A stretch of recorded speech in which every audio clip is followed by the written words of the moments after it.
এবার বক্তব্য রাখবেন আমাদের আজকের সভার প্রধান আকর্ষণ, যার সাফল্যের কথা শুনে আমাদের তরুণ প্রজন্ম অনুপ্রাণিত হতে চায়। তিনি আর কেউ নন, আমাদের সকলের প্রিয় জনাব মাহির চৌধুরী। Thank you. একটা সময় আমিও আপনাদের জায়গায় ছিলাম, এই সিটগুলোতেই বসেছিলাম। তো আজকে ভাবলাম আমার লাইফের কিছু অভিজ্ঞতা আপনাদের সাথে শেয়ার করি। আমাদেরকে তুমি করে বলেন স্যার। How nice. আমি এই কথাটা শোনার জন্য এতক্ষণ অপেক্ষা করছিলাম, কারণ নিজের ভার্সিটির জুনিয়র ভাই বোনদেরকে আসলে আপনি করে বলাটা শোভনীয় না। Thank you guys for making me comfortable. আচ্ছা, তাহলে এখন একটু সিরিয়াস আলোচনা করি তোমাদের সাথে। আগে আমার একটা প্রশ্নের উত্তর করো তো, কারা কারা লাইফে চাকরি করতে চাও? হাত তোলো। বাহ, অলমোস্ট সবাই হাত তুলেছে, শুধুমাত্র তুমি আর তোমরা তিনজন বাদে, রাইট? ওকে, হাত নামাতে পারো। তোমরা তিনজন চাকরি না করে কি করতে চাও? বিজনেস।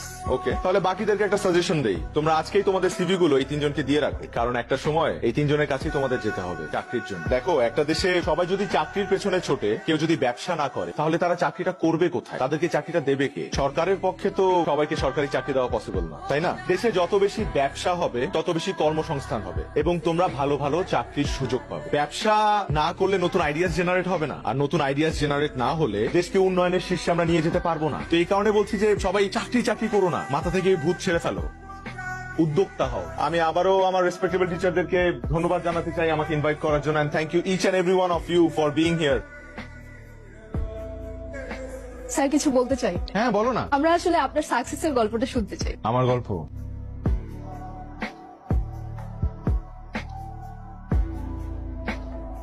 আমি কিন্তু সিভি বানায় দেওয়ার বিজনেস করলেই পারতাম, ভালো প্রফিট হইতো। মাথায় খালি বিজনেসের চিন্তা কেন?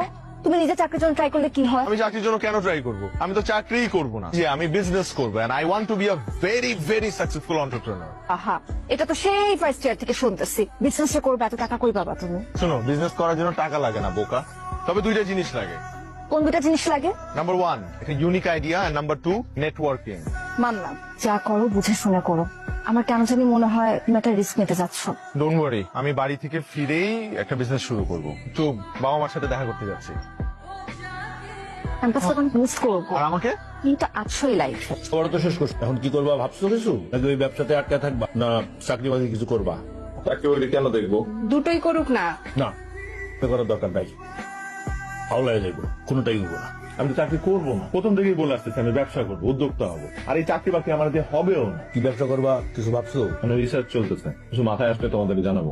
রিসার্চ করো, দেখো তোমার যেটা ভালো লাগে সেটা করো। শোনো, আমার কাছে কিন্তু সেভিংস 12 লাখ টাকা আছে, এর বেশি পুঁজি কিন্তু আমি দিতে পারবো না। হ্যাঁ, রিসার্চ করো। তারপর কি ব্যাপার? আমাদের কি জানাবে। কইতেছিলা তোমরা? না কিছু না, কইতেছিলাম যে ব্যবসা তো রিস্ক, তাই না? তুমি তো আবার পছন্দ করো না, ঠিক কইতেছিলাম। ঠিকই, আমি কিন্তু চাই না যে ও আমার পোলা ব্যবসা করুক।